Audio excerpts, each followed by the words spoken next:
Oh, there we are. Forgot to plug in the old webcam. How's everybody doing this morning? If you need to get in touch with us, go down to williehowe.com, click Hire Us, or fill out the contact form. I was sitting here. I got so wrapped up in making notes for my UDM versus PF Sense video that I forgot to plug my webcam in. So that is coming soon. You might be surprised to hear which side of the fence I'm on in that argument.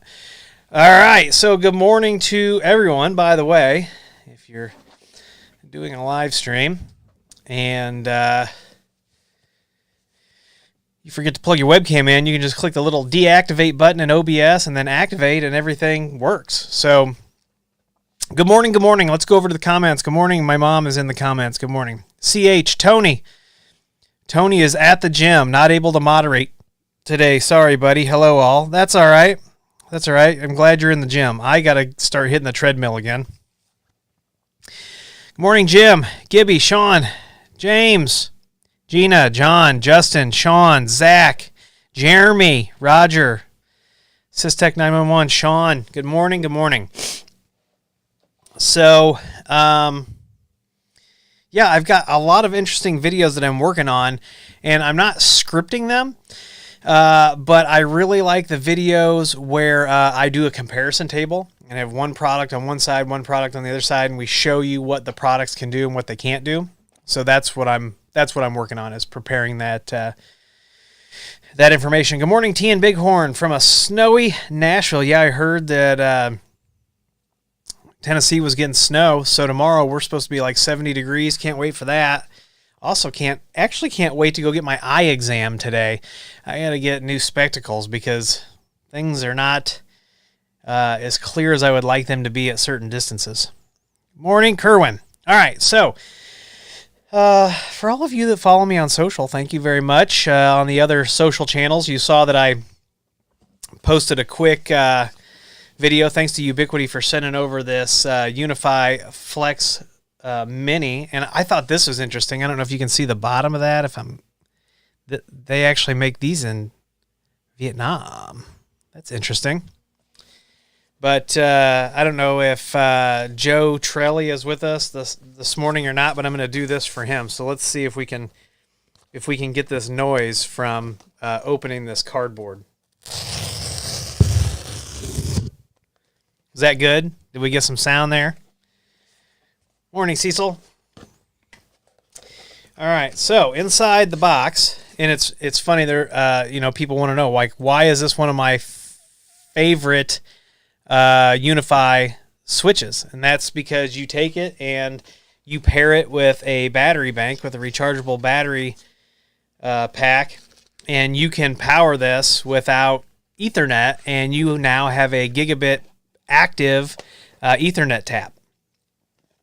So I'm going to do another video on that. I did a video on it before. It was kind of rushed. I'm going to redo it. But in the box, you get, let's see, and I've got another one of these. So the other video, actually, I probably won't. You know me. I'm not a huge unboxer. Other people do unboxings, and that's cool. But so you get one of these Ubiquiti branded, I don't know if you can see that or not. There you go. One of these Ubiquiti branded 12 volt or 5 volt 1 amp USB-C chargers. So this could come in handy for a plethora of things. And then you get the switch itself. I don't know if you can see the U on that. So you get it can be powered by PoE in here, and you get 5 ports. On the back, though, I find it interesting that this mounting plate here kind of reminds me of the Flex, right? So I'm wondering, I don't know if that's magnetic or not. I don't think I have a magnet or anything to see if I can stick to that. Let's see. I got a paper clip. So itself, it's not magnetic, but I'm wondering, it's not the magnet, but I'm wondering if it's magnetic. You can see the reset button is there. But yeah, you just you adopt this thing in, and you do your port mirroring, and then you power it with USB-C. I powered mine for 2 days with USB-C, and you've got an active Ethernet tap that'll do gigabit, right? Because passive taps will only negotiate at 100 megs, right? So if I'm supposed to have a gigabit connection and somebody taps it and now it's at 100 meg, I'm going to notice that. And you get this little package of information. The only thing that I wish that a lot of these companies would do is that they would try to minimize the amount of stuff that I got to throw away. Gibby says, sounds like you can use that switch behind a solar panel charger. Probably. You're probably absolutely right, Gibby. So you got a little scannable QR code that takes you to the QSG. But then the QSG is also here. Maybe that takes you to the app? I don't know. Somebody tried to say these aren't layer 3 adoptable. Yeah, you can do layer 3 adoption. You can't SSH into them, but if you've got your records set up correctly, it will work. Yeah, so I don't know why they send all this paperwork, but they could definitely work on getting smaller packaging for this. I do like that they include the power brick. So, yeah, one of my favorite switches just because of the utility of being able to sniff packets. Sean, I don't know. The one power bank that I have, Telnex, sent it to me. I don't know if it's like 5,400 mil. I don't know. I'm not a power bank expert. I just know that when I tested this, when I was working on that Alexa video that you saw, hey Alexa, it powered this switch for like 2 days. This thing doesn't draw squat for power, way less than a cell phone.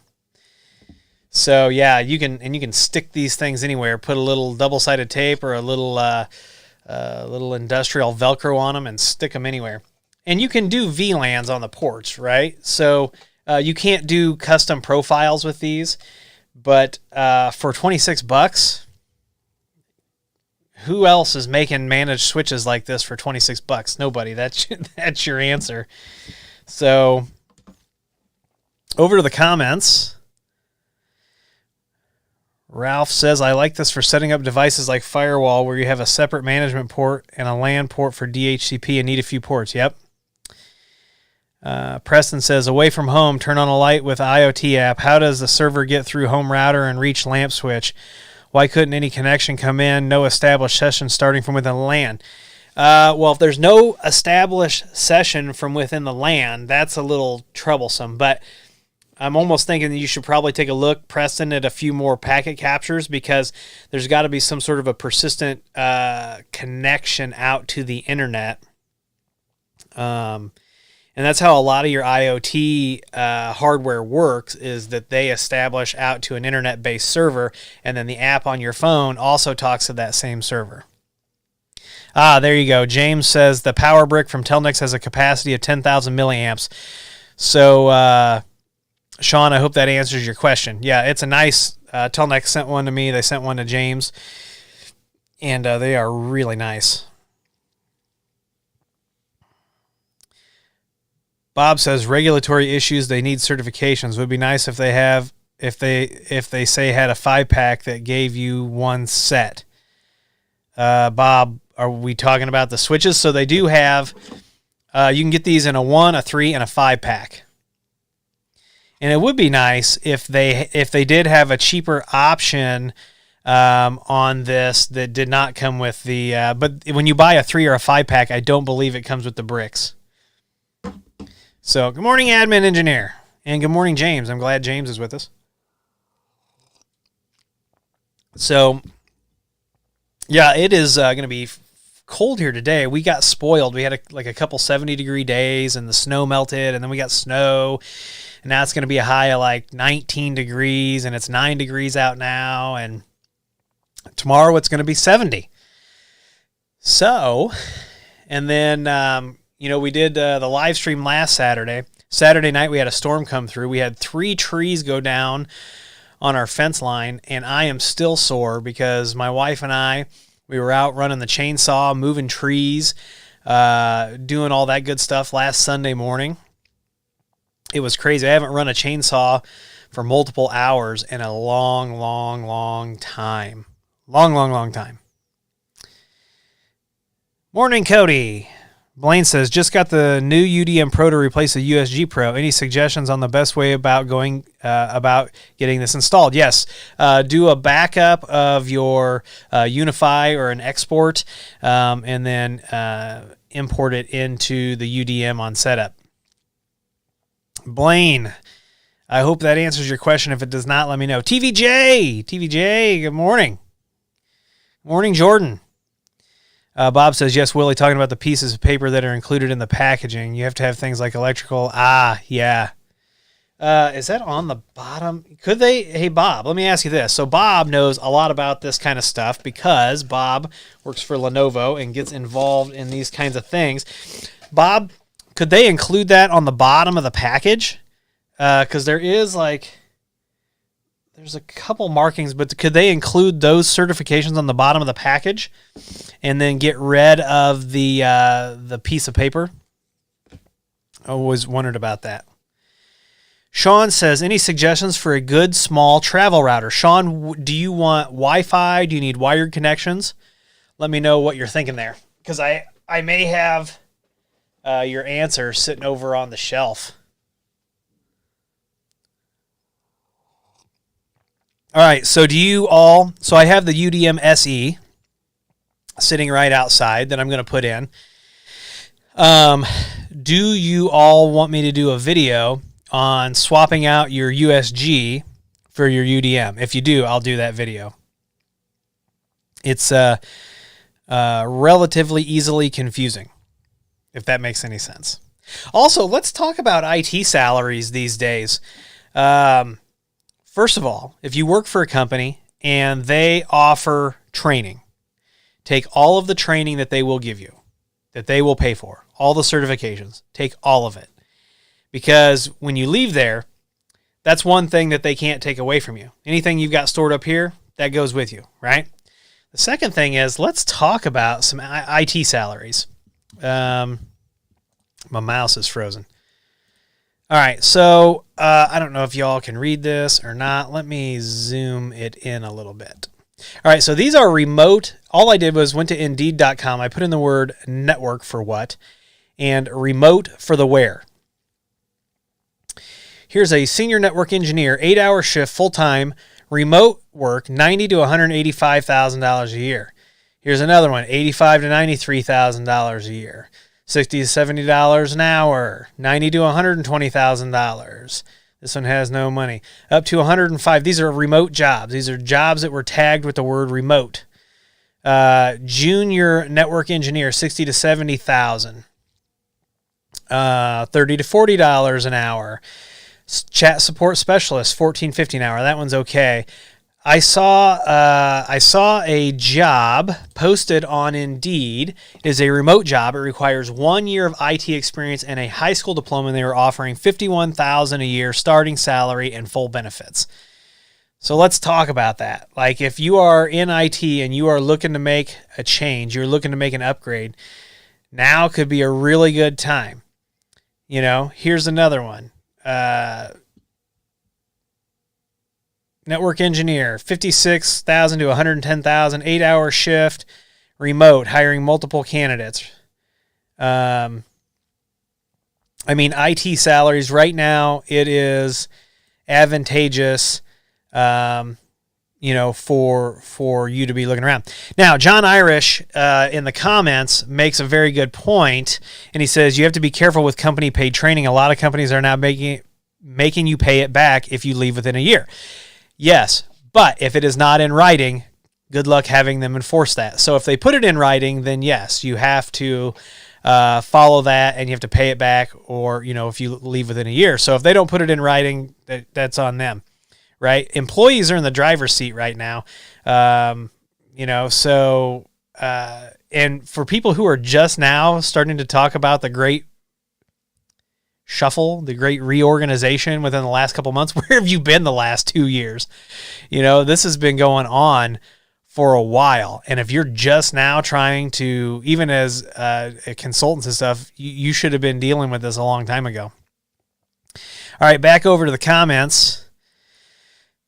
TVJ says, pro tip, make sure your logs aren't filling up your servers. Had a late night due to a server crash. Oh, yes. So I manage a SharePoint server, and the logs fill up and the server slows down to the point that you can't use SharePoint. Yeah. Dennis says he's got 3 of these switches, one for IoT, one for kids and TV. They work great. Yep. Chris Hadley says, I moved from a Gen 1 Cloud Key to a VM for my controller, and the backup and restore function worked exceptionally well. Yeah, and I support some MSPs, and they take over other clients, and we do export, import, and change the inform, and things work perfectly. So, Sean says, I would say Wi-Fi is when in a hotel. It would become convenient to connect my laptop, phone, etc. Let me pull up the Amazon machine over here.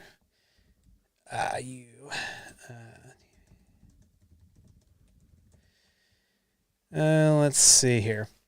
All right. So I think I might have this on my Amazon affiliate page. If not, it's no big deal.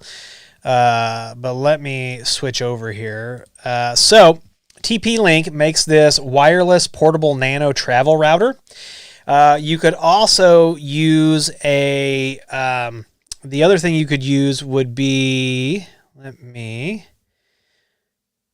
open this in a new tab. So they've got one of these. The really nice thing about this TP-Link, the 300, so they make the 150, which you don't see a price on because it's probably EOL, and it plugs directly. Oh, that's a has a range extender in it too. But the 300 and the 750, you can install WRT on it, open WRT, and get away from the factory firmware. Let me pull up the other router that I love, and if you go back, you'll see that I have a video on this, but this is the MikroTik Map Lite, and boy, do I love this AP. This it is smaller than the TP-Link. It is smaller than the TP-Link AC750. You would not believe how small the Map Lite is. Go back and look at my video on this. You can power it with, in fact, I used this in the Alexa order paper towels in the Alexa video. I'm just kidding, Alexa, don't do that.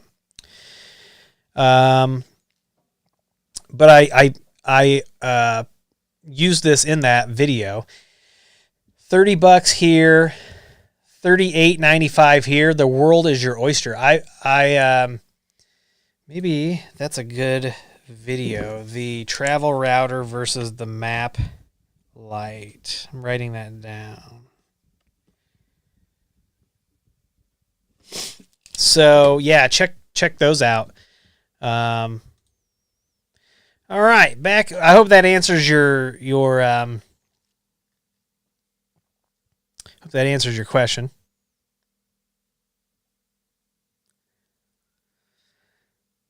Let's see. Ralph says, I just made a hierarchy for my IT department with salaries and job descriptions.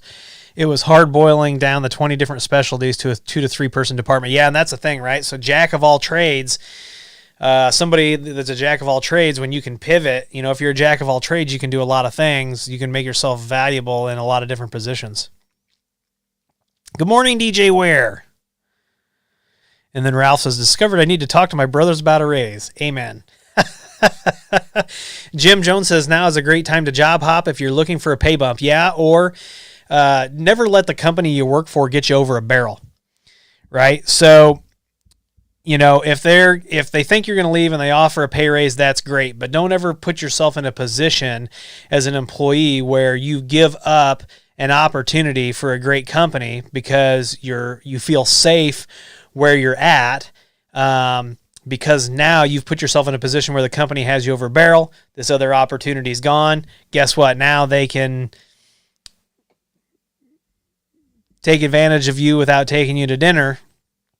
And what are you going to do, right? So you gave up that other opportunity. So you got to be strategic about it. T and Bighorn says, I've owned my own company for over 30 years, and I'm seriously thinking about going to work for a company just to lessen some of the load on me. Being the go-to guy for everything gets a little bit old.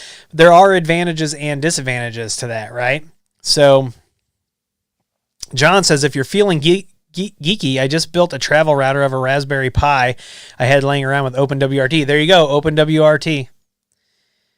Bob Carpenter says the one TL150 has dual Ethernet ports. I use the GL .inet ones, the Slate.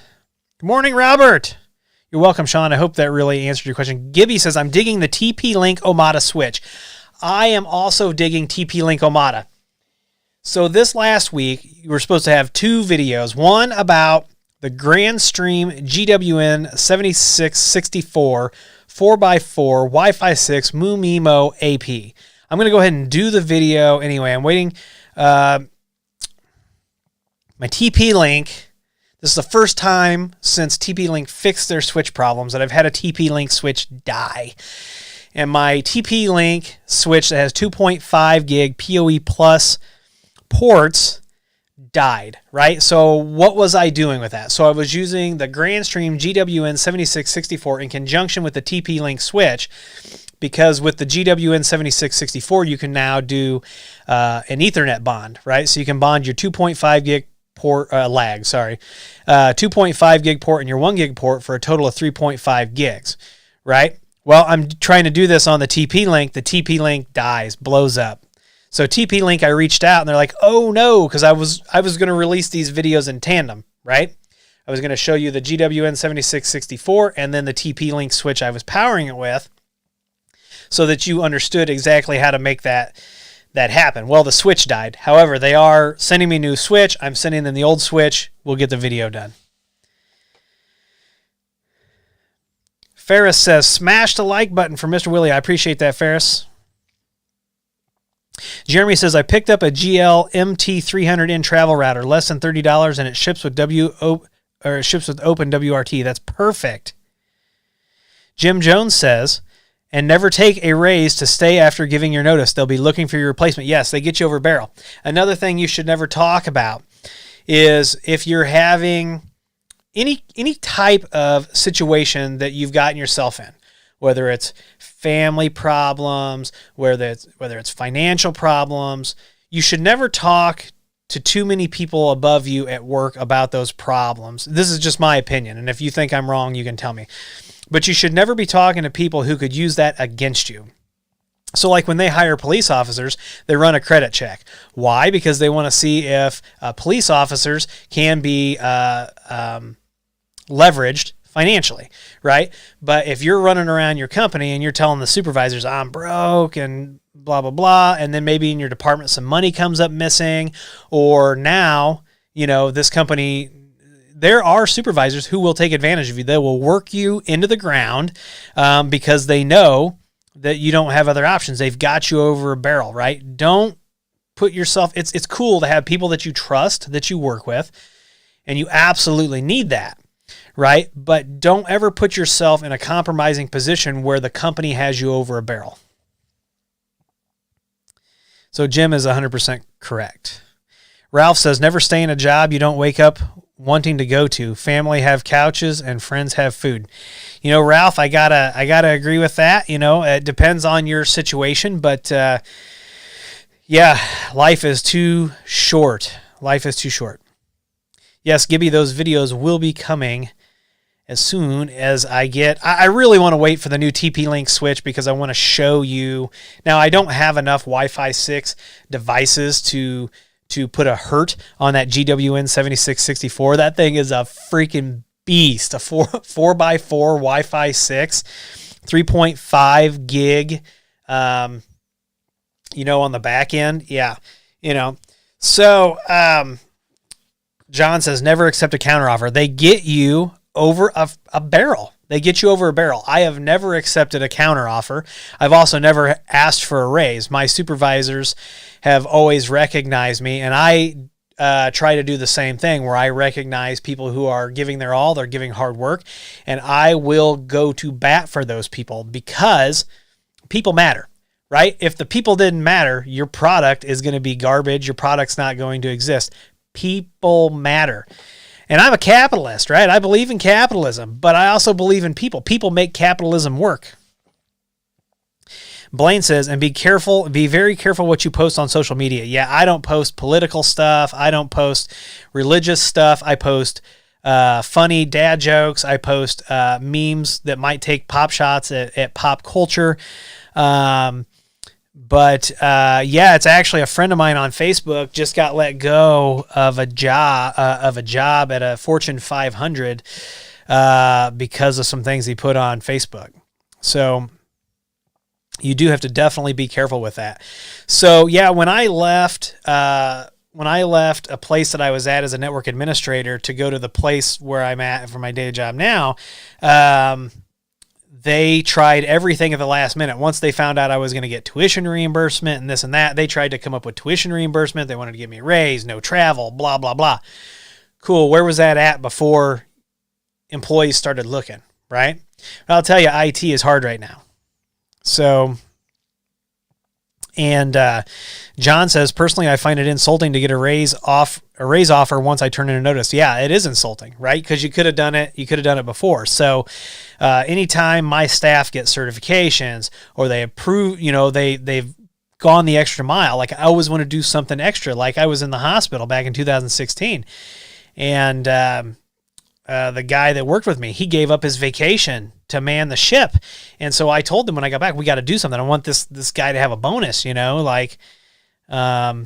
certifications, I always go to bat for a pay bump, over, going above and beyond, because really here's what a job is.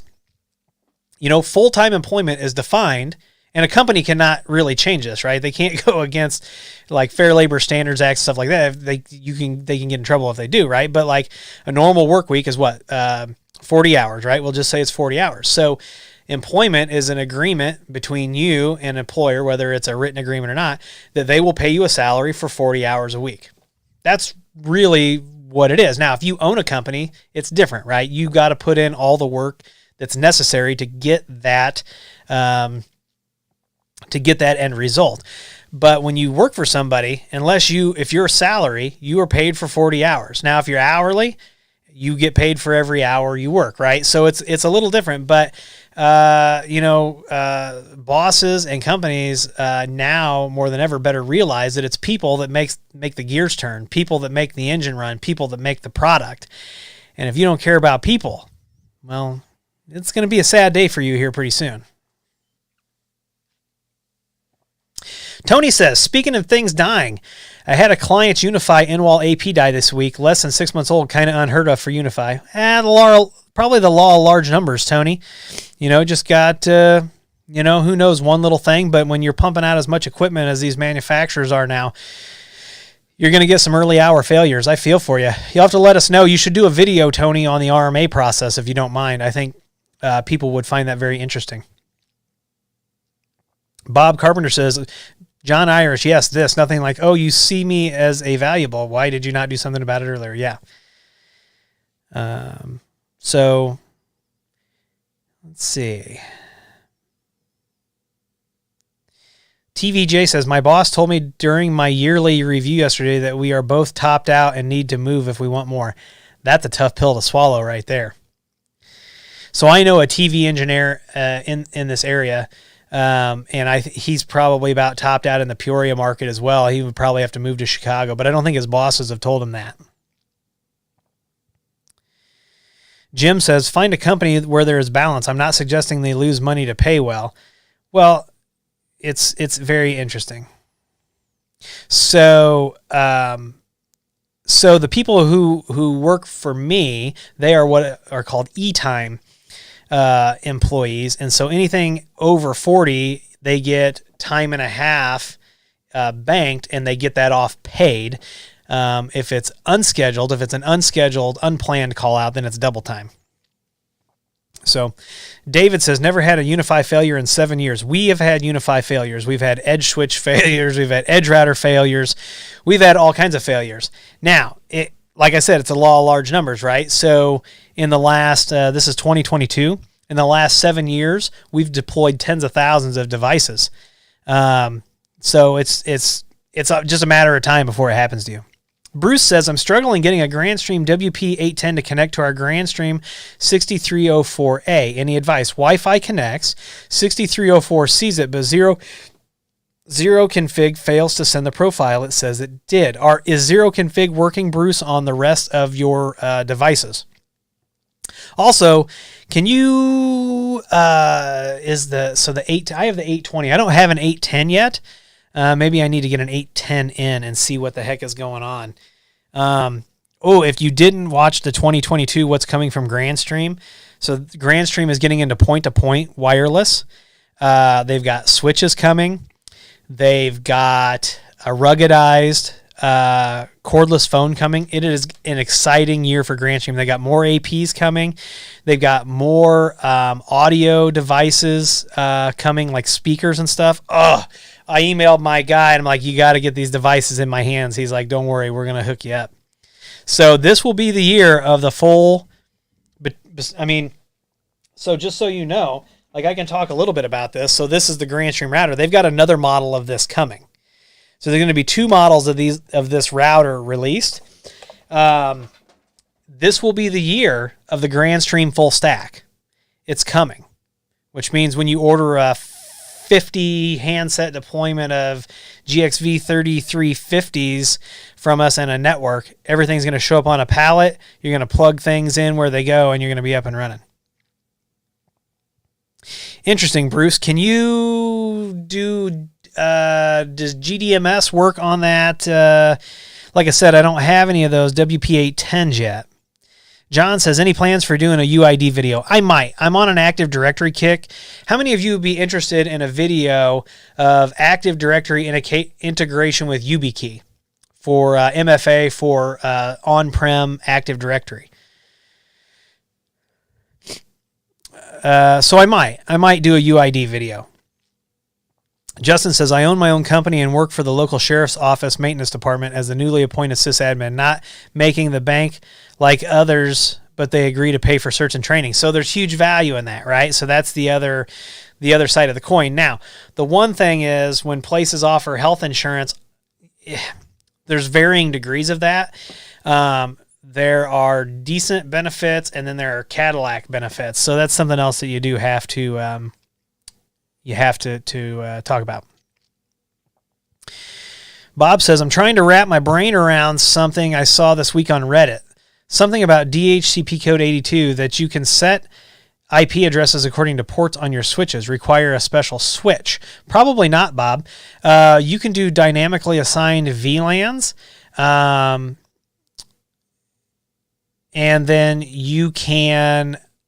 off the top of my head, I'm going to have to look into that. If you can email me or signal me the post for that, I'll take a look at it and try to break it down. But there are several ways to accomplish that using dynamic or MAC-based VLANs and DHCP reservations. James. James is saying, Bruce... So James, if you don't know James Middendorf, he works with me and is probably the best voice tech in the United States. James says, Bruce, did you add the wireless VLAN to the zero config settings? That is a great question. You need to make sure all of your VLANs are added to that. Brian says Dell R620 for $500.